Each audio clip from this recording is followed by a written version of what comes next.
नमस्कार, मैं हूं आकांक्षा और आप देख रहे हैं अभी न्यूज़। आज हमारे साथ जुड़े हैं माधवास रॉक बैंड के नवकिशोर और नंदरानी जी। आज हम इनसे कुछ सवाल पूछेंगे इनकी जर्नी के बारे में, इनकी फाउंडेशन द माधवास फाउंडेशन के बारे में और इनके नए गाने के बारे में। तो सबसे पहले राधे राधे। आप हमें अपनी जर्नी के बारे में बताएंगे कि कब आपको आप ऑफ कोर्स म्यूज़िक से तो आप काफ़ी पहले से जुड़े हुए हैं, आप इंडियाज़ गॉट टैलेंट में भी आपने हिस्सा लिया था, बट आपको कब ये रियलाइजेशन हुआ कि आप एक रॉक बैंड को एक डिवोशनल जॉनरा के साथ जोड़ेंगे? एक्चुअली इसका सिंपल आंसर तो पहले ये रहेगा कि जब हम भक्ति से जुड़ते हैं तो भक्ति के इस ट्रैक पे चलना शुरू हो चुके थे चंडीगढ़ में। तो जहाँ पर हमने इस्कॉन जो है वहाँ के लोकल इस्कॉन में श्री राधा माधव मंदिर है, वहाँ पर हमने शुरू किया था। हाँ, हमारे बैंड में जो बेस गिटारिस्ट है नाम भक्ति, वो मेरी सिस्टर है, उसने शुरू किया था। तो वहाँ से टेक्निकली शुरू हो गया था काम। तो जब बॉम्बे पहुँचे थे तो सब माला वाला कर रहे थे, तब वो मतलब हम हो गया था कि ये मज़ा आ रहा है इसको करने में। और तभी हम बॉलीवुड से जुड़े थे, बॉलीवुड में काफ़ी सारे लोगों से काम कर रहे थे। धीरे धीरे करते करते अच्छा लगने लग गया और ज़्यादा कि मतलब जो भी हो रहा है ये अच्छा है, मतलब भक्ति वाला जो पार्ट है वो अच्छा है। और समहाउ उसको कनेक्ट करने की कोशिश करते हैं हम अपनी लाइफ में कि ऐसा क्या करें कि ये हम ज़्यादा कर सकें। तो eventually Madhvas came into picture. Madhvas unique क्योंकि हम इस्कॉन मंदिर चंडीगढ़ से जुड़े हैं, वहाँ जो विग्रह हैं उनका नाम श्री राधा माधव है, तो माधवास हमने उनके नाम पे अपने बैंड का नाम रख दिया। उसके बाद तो बस हरी बोल हो गया फिर। तो सर बोल रहे हैं कि सर इनको जो सबसे अच्छे से आता है उस माध्यम से वो ईश्वर की भक्ति कर रहे हैं, और म्यूज़िक के माध्यम से सर और मैडम ने शुरुआत इनकी कॉलेज में हुई थी, वहाँ से इनकी भक्ति का स्टार्टिंग हुआ। तो सर आप अपनी बहन के बारे में बता रहे थे कि वे आपकी एक बैंड मेंबर है, तो आप अपने बाकी मेंबर्स के बारे में भी बताएंगे और वो कौन से इंस्ट्रूमेंट्स प्ले करते हैं? हमारे बैंड में कीबोर्ड प्लेयर हैं गोपी, निखिल, नीलेश है गिटार पे, बेस गिटारिस्ट नाम भक्ति, एंड वी हैव रवि, और भी बहुत सारे लोग हैं। जैसे कुछ लोग गाते हैं हमारे साथ जब हम शोज़ करते हैं। वी हैव मनसा मल्होत्रा, विशाल मल्होत्रा, अंकुर बहल। वैसे टीम बहुत बड़ी है, मतलब हमारे बैकएंड में जो हमारी आज हम जो भी हैं हमारी एक टीम वर्क की वजह से हैं। तो उसमें जो वीडियोस बनाते हैं हमारे, बिकॉज हमारा जो बिग चंक ऑफ सेवा है वो मेकिंग वीडियोस है, जिसकी वजह से हम लाखों लोगों से अक्रॉस द ग्लोब जुड़े हुए हैं। हम शोज़ कम करते हैं और वीडियोस ज़्यादा बनाते हैं हमारी ऐसी। और एक नाम भक्ति, तो हम दोनों को मेरे को क्योंकि बॉयज़ को तो मैं कुछ भी पहना देती हूँ, तो मेनली पहले मैं अपना और नाम भक्ति का देखती हूँ कॉस्ट्यूम कि हम दोनों का क्या होना चाहिए। ओके, तो ठीक है, हमारे पूरा कवर्ड वाला शॉट हो गया। और हम यूथ के लिए कर रहे हैं, तो बहुत हमारा जो ज़्यादातर हमारी जो ऑडियंस है वो यूथ है, तो वो टिपिकल माता जी वाला लुक भी एग्जैक्टली नहीं चलेगा। तो इसलिए मुझे थोड़ा सा उसमें आइडियाज़ लगाती हूँ, मतलब भगवान जी डेफिनेटली हेल्प करते हैं। तो I guess people are liking it. Yes, people are indeed appreciating it a lot, and I didn't know it was you. So we were thinking it was someone professional. Okay. और आगे बात करते हैं आपके माधवास foundation के बारे में। एक वीडियो देखा था हम लोगों ने आपका, जिसमें आप लोग बता रहे थे, आप ये हाईलाइट करना चाह रहे थे कि कैसे गौ माता को कितनी सारी प्रॉब्लम से गुजरना पड़ता है, वेस्ट खाना पड़ता है, तो it is a very big issue. तो आप लोग आपके माधवास फाउंडेशन के द्वारा इसके लिए जो स्टेप्स ले रहे हैं, आप हमारे ऑडियंस को इसके बारे में बताएं। और अपने फाउंडेशन साल के लिए दूध पिलाते हैं बच्चों को, पहले 4-5 साल पिलाया करते थे, 60 साल 70 साल, जब तक भी वो जी रहा तो वो गाय का दूध पी रहा है। तो मेरे हिसाब से अपनी माँ से ज़्यादा उसको उस माँ की रखवाली करना उसका फ़र्ज़ बनता है। तो आई थिंक यही एक छोटी सी बात अगर हम समझ जाए। इसके अलावा शास्त्रों में तो बहुत कुछ लिखा है गाय के बारे में कि वो किस तरह से, सिर्फ दूध की बात नहीं करिए, ऐसी बहुत सारी चीज़ें हैं जिसमें गैया को कहते हैं कितनी महत्वता दी जाती है।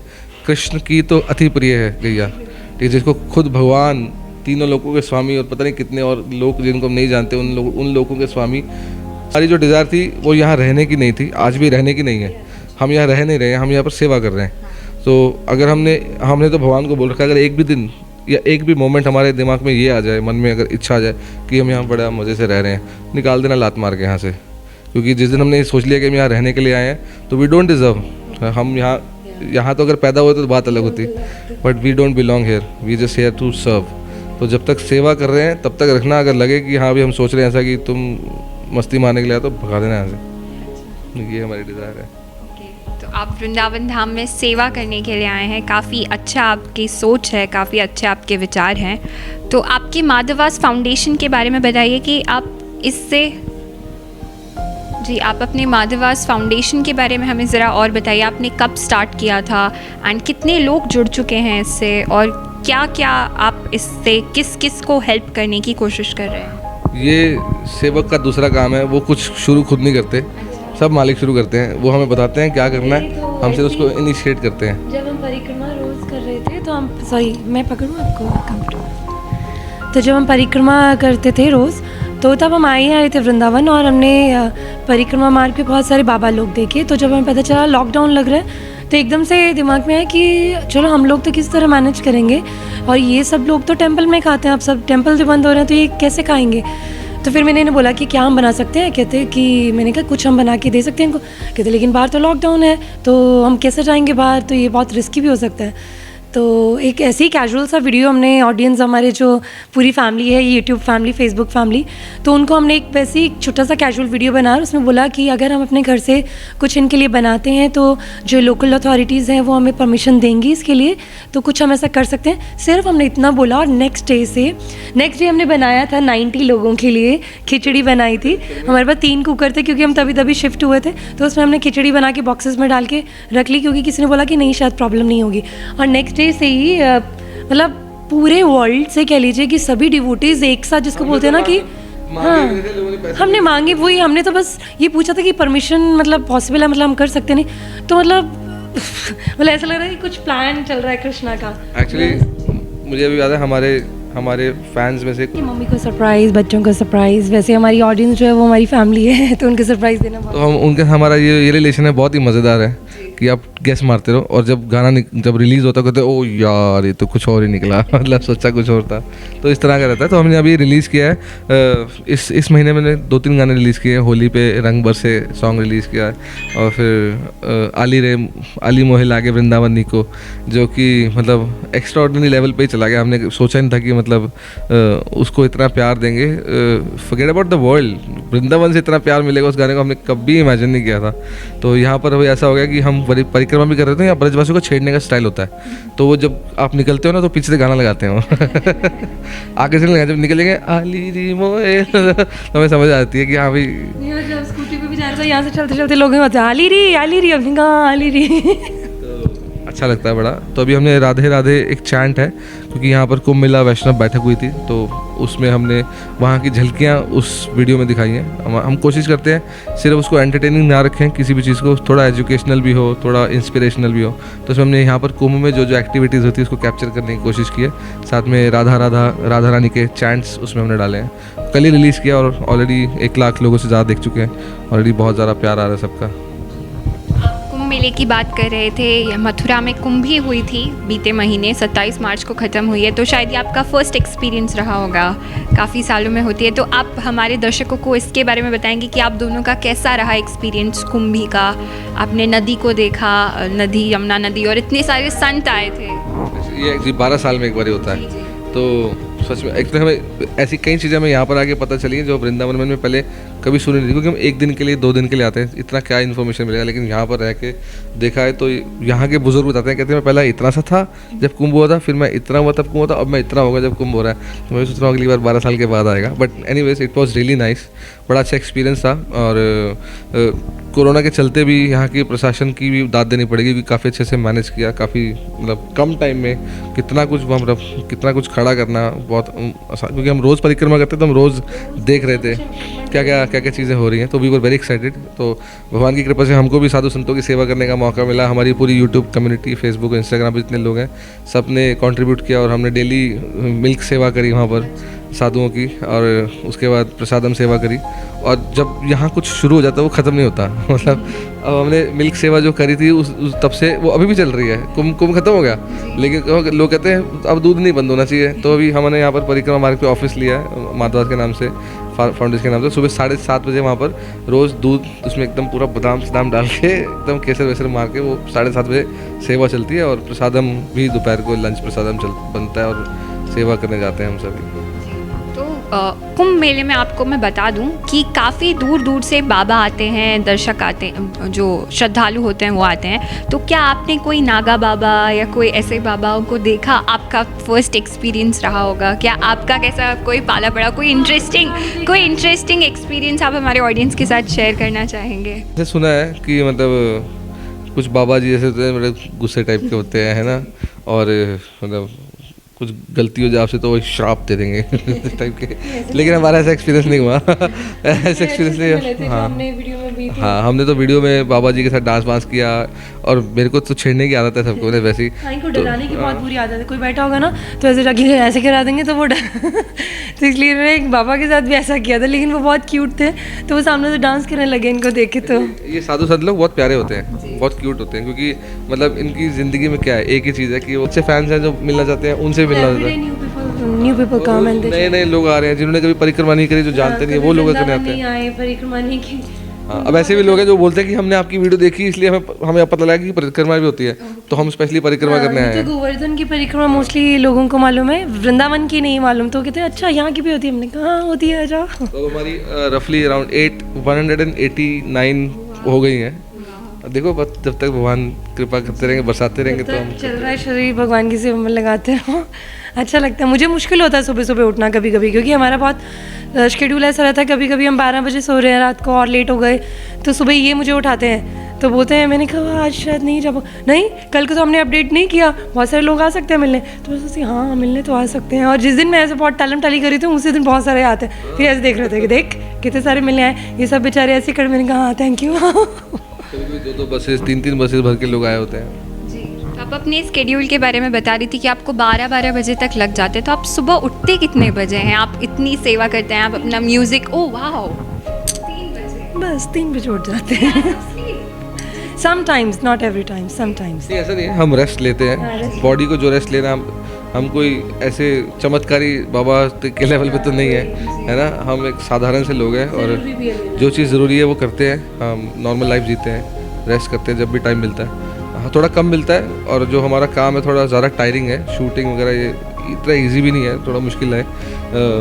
और रूटीन को फिर भी इंटैक्ट रखने की कोशिश करना, सुबह 3 बजे उठ के अपनी साधना अच्छे से करना, आप चैंटिंग करना, ये सब चीज़ें करके बेसिकली आप चार्ज रहते हैं सारा दिन, और आपका सारा दिन बेसिकली कृष्ण की कृपा से भरपूर रहता है। तब आपको ये समझ में, ये सब चीज़ें करने के बाद ही कोई समझ पाएगा इस चीज़ को कि इतनी कम उम्र में हम ये सब कुछ क्यों कर रहे हैं। नहीं तो लोगों को लगता है कि ये भक्ति तो बूढ़े लोगों का काम है, और मतलब सब कुछ हो जाने के बाद लाइफ में जब कुछ ना बचे तब भगवान का नाम लो। तो ये तो वही बात होगी कि आपके घर में मेहमान आए और आपने आम को से निचोड़ के सारा कुछ जूस निकाल के आम के छिलके उनके सामने रख दिए, लो जी अब खा लो, वही जूस तो सारा निकल गया। तो ये जूस हमारी यंग लाइफ में होता है। तो हाँ, वो उसमें हम भगवान को याद करेंगे तो भगवान कहेंगे यार इस बंदे ने सही टाइम पे पकड़ लिया पल्लू इसका। तो गारंटी, मतलब गारंटी देता हूँ लोगों को, मतलब भगवान का साथ पकड़ लो,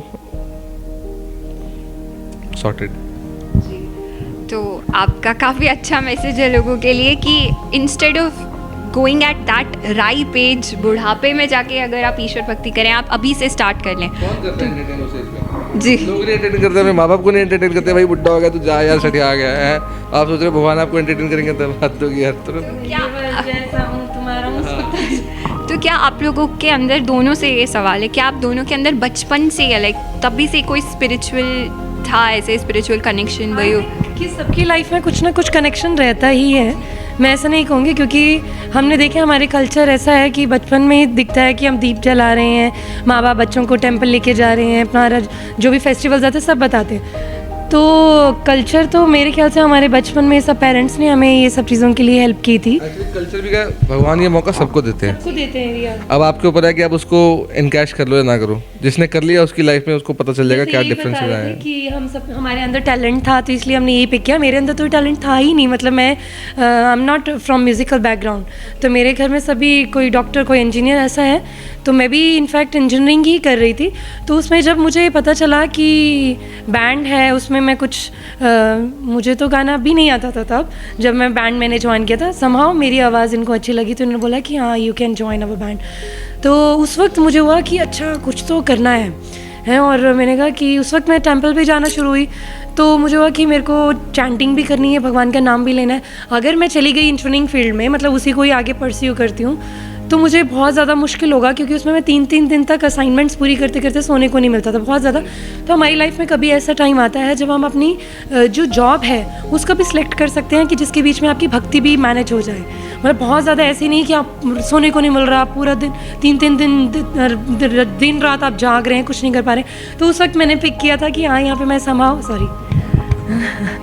यहाँ पे मैं समाओ अपनी साधना को भी पकड़ सकती हूँ और ये लोग भी मेरे मतलब टाइप के हैं।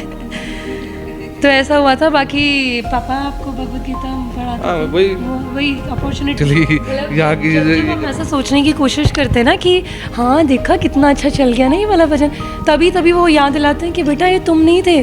जैसे आली री भजन है, उसमें हमने लोगों से भी शेयर किया है कि उसमें इन्होंने मुझे डबिंग के लिए बुलाया और स्क्रैच दिया कि गा दे। यूजुअली मैं तो नहीं बोलती, मेरी वो फील नहीं है, मेरा मूड नहीं है वो सिंगिंग का कि हम एंड में जयकारा लगाते हैं ना कि बोलो बांके बिहारी लाल की जय, वैसे मैं कभी नहीं बोलती हूँ कभी, और मेरी वो फील नहीं है। तो ना उस वक्त, लेकिन उस भजन में मैंने स्क्रैच पे वो एंड में बोल दिया। तो ये बाद में बोल रहे कहते कि चल ठीक है, मैंने तो नहीं बोला, तूने बोल दिया, चल चलने दे। तो उसके बाद हमने वहाँ पे रिकॉर्ड कर रहे हैं भजन, हमने वीडियो शूट कर रहे हैं। तो वीडियो शूट के टाइम पे भी मैं मन में सोचूं, मैंने कहा ये भजन तो वैसे वृंदावन की ग्लोरीज है और मैं यहाँ पे बार बार जय बांके बिहारी लाल बोल रही हूँ। मैंने कहा चलो जब फाइनल डब करूँगी मैं वहाँ पे वृंदावन की जय बोल दूँगी। तो जब फाइनल डब करने लगी तो भी मेरे मुँह से बांके बिहारी लाल की जय निकल गया। और फिर उसके बाद हमने डेट रिलीजिंग जो डेट है वो हमने डिसाइड की 19 दिसंबर, राइट। हमें कुछ नहीं पता, हम जनरली ऐसे रैंडमली डेट डिसाइड, हाँ कुछ भी हमने ऐसे पिक कर लिया। तो 19 दिसंबर, और 19 दिसंबर जो था वो अपीयरेंस जो बांके बिहारी जी था। तो उस वक्त देखा आप पता चल रहा है देखा आप कौन बार बार जय करवा रहा था पता चल रहा है। तो इट्स डेफिनेटली नॉट वी।